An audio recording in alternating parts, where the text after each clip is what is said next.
no blinking. We got a CR fault, and we got level 2 Derate. And with all of this, and actually because of our load, we're doing this. We are loaded, and we are under the load, under frozen load, reefer load for Amazon. Anything, as you know, as long as we can do the job, we're gonna have to limp it to the destination, but we're gonna make it. At least we're gonna try. We have a reefer load on us, frozen. We're only running a couple pallets. We unloaded in Baltimore, couple pallets already. We're heading to Brooklyn. Against all the odds. What I had to do in order to prevent the truck from going to the limp mode, which it did happen to me once already. I had a technician come out with a laptop from Gabrielli Truck Center in New York City. He pretty much charged me an arm and a leg, but it was worth it. Costed me, I think, about $700. He cleared the codes. I was able to drive. The code was calling for DEF dozer, which I really didn't trust it, because I did have problems before with DBF, and I changed the dozer probably about 2 months ago. I got the dozer on eBay. They all pretty much the same price, $34, $35, something like that. But the issue persisted. And right now, well, the technician, when he was deprogramming again, told me it is a DEF dozer fault. The code is calling for DEF dozer. In the meantime, I ended up changing DEF pressure on the tank, the differential pressure sensor. It was better for a moment, but the codes came back. The Derate came back. And I'm going to tell you in a minute how I prevented from going into limp mode. Limp mode, 5 miles per hour, pretty much you're not getting anywhere. You're shit. You're fucked right in the spot. People try different things. People try pulling fuses. People try disconnecting this thing, that thing. For some trucks it supposedly works. For some it doesn't.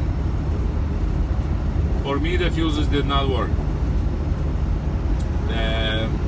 I did crawl under the truck. Believe it or not, she limped me on her name is Sheila, my truck is named. Her name is Sheila. And she limped me on Friday the 13th. This May 2022. So as I say, he got the program. Codes were cleared. He was able to move on his own power and actually drove nice. Now, I did not let it go to the limp mode. When I was pulling from Maryland from picking up a load, he told me it's gonna derate in about 30 minutes. The clock was counting down from 4 hours, but sometimes, most of the time, actually goes away by itself. This time it did not. When it was down to about 30 minutes, I started a little bit worried, but I knew there is a Lowe's truck center about a quarter mile from the warehouse. So I decided once I pick up the load, I didn't want to lose the load. It was a good paying load for a good customer, for Amazon, for our friends at Amazon. Frozen reefer load. So I pulled away from the warehouse. I went to Lowe's. There was a technician on duty, and as silly as it is, he says he's authorized. Yes, it's a nighttime. It was a nighttime. It was 11 p.m. He told me he's authorized only to do tires. There's nothing else he can do. They don't even. He wasn't even sure if they do have a laptop, if they have a technician who's authorized to do those things. But definitely nobody's there at night to help me out. So I decided to keep going. So after the countdown, it derated light from a yellow light, warning light that it will derate, changed to red light. I got level 2 derate, and I have codes popping. So I had to stop in Baltimore to unload half of the load, and I did not want it to limp. And the only way to do that, truck will not stall on you as you drive it. This is very important thing to know. She will not limp you when you're going a certain speed. When you're going highway speed, street speed, she will not limp you. The only way she will limp you is either if you shut off the truck, which is pretty much every time. It will happen every time. If you shut off your truck and it's in a derate, level 2 derate, you know limp mode is coming. So this is what's gonna happen. Once you turn off your truck, once you shut off your engine, you are most probably going into limp mode. The only way around this is not to shut off your truck when you're under the load. I do carry a spare key. I have a second set of keys, so I just lock the door on the truck and I go leave it running. But there is a second thing. Shutting off truck is one thing, but sometimes for most people limp mode will kick in the moment you pull your e-brake. The moment you put on your park brake, it most probably limp mode is gonna kick in. So if I did it like this, I pulled into a dog door, I park, I pulled trailer brake only, just by itself. The trailer was holding obviously the tractor in place, would not go nowhere. I left it in neutral, but I left the engine running. I did not pull the park brake on the tractor, and I'm going to actually show you something else what I did just to prevent from making a mistake.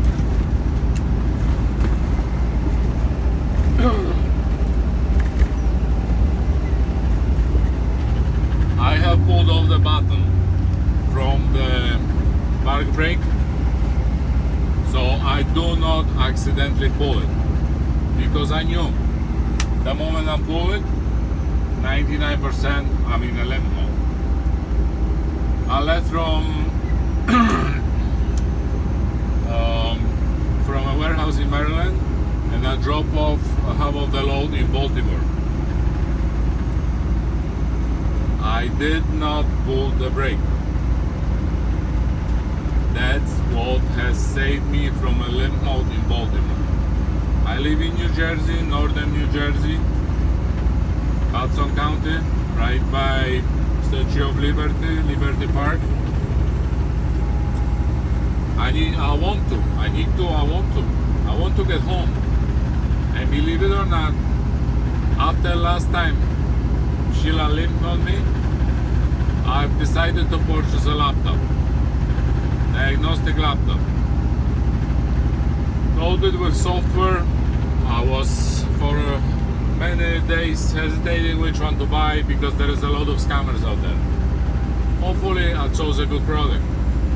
Product got shipped. Product was supposed to arrive last night before I left to pick up this load. Product was in my town USPS failed to deliver. And actually it was raining. We all know how USPS works, which they really don't. It's a failure of our government, but that's a different story. Everybody calls them snail mail. Your item will probably arrive eventually, but most probably not on time and not when you need it. Hopefully they didn't lose it. It's a $1,200 laptop. As I said, loaded with dealer level software. I hope it has the right software. I was promised it has what I need, and you will be able to help me out in situations like this. But for now, MacGyver, that's what helped out here. I am on my way from Baltimore to Brooklyn, where I need to drop off the remainder of the load. I'm gonna go by my house. Unfortunately, it's middle of the night, the laptop is still not there, so there is nothing else I can do.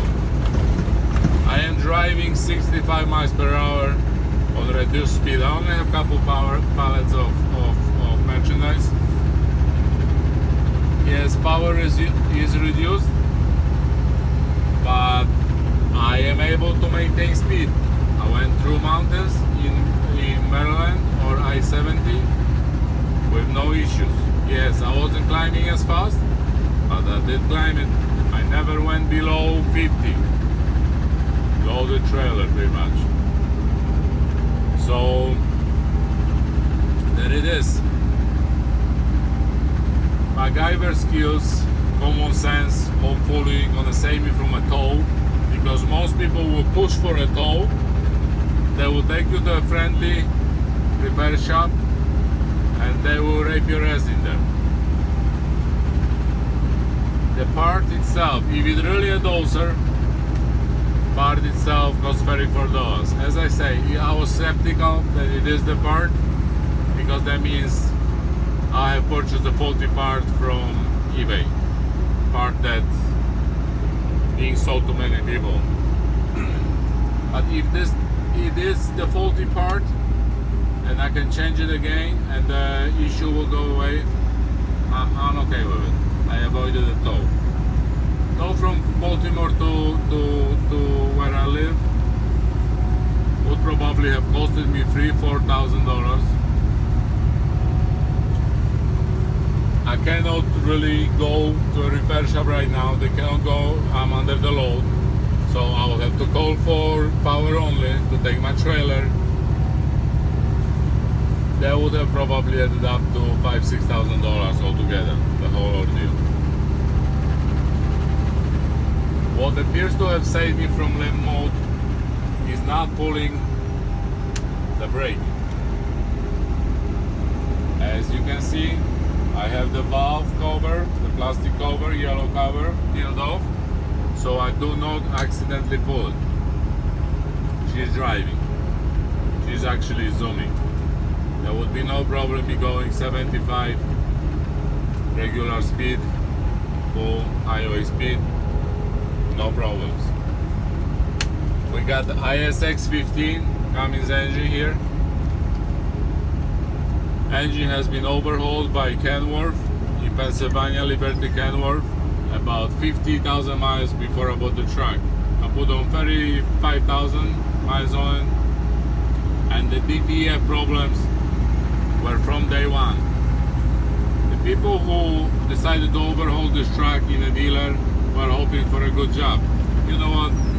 Those people probably did, but they also did the aftermarket parts, including the DPF filter, including, I guess, should have been included, the doser, DEF doser, the pressure, differential pressure sensor, everything should have been included in the package, in the overall package. Did they change the doser? No, because I remember pulling out the old one, it was rusty as hell, so that's obvious, they did not change it. They did supposedly change the filter. Did they really? I don't know, I didn't look into that yet. And hopefully I will not have to for a long time. But anyway, Common sense, MacGyver skills pretty much. I think I got away from a limp mode on the road by just not pulling the tractor brake. Yes, I have a trailer brake I did pull, he was holding, no issues. I have brand new brakes on my trailer. Common sense, quick thinking maybe, basic knowledge, I guess. I think it's helping out here. If I make it to the destination with no issues, I'll make a second short video just to let you know that I did make it, how did it work out. Check engine on, service light on, Derate light on, and underneath there is a second one, SCR fault. That's why it's derating. Those are my codes. Right now there is a couple more going back and forth, but for now those are my codes. They all relate to SCR, DPF, exhaust, aftermarket parts. Silly. Dealer should have taken care of this. Shame. Probably a good, honest company, otherwise maybe technician forgot, maybe he didn't want to, one way or another. I'm happy with the truck. I purchased the truck at extremely high price.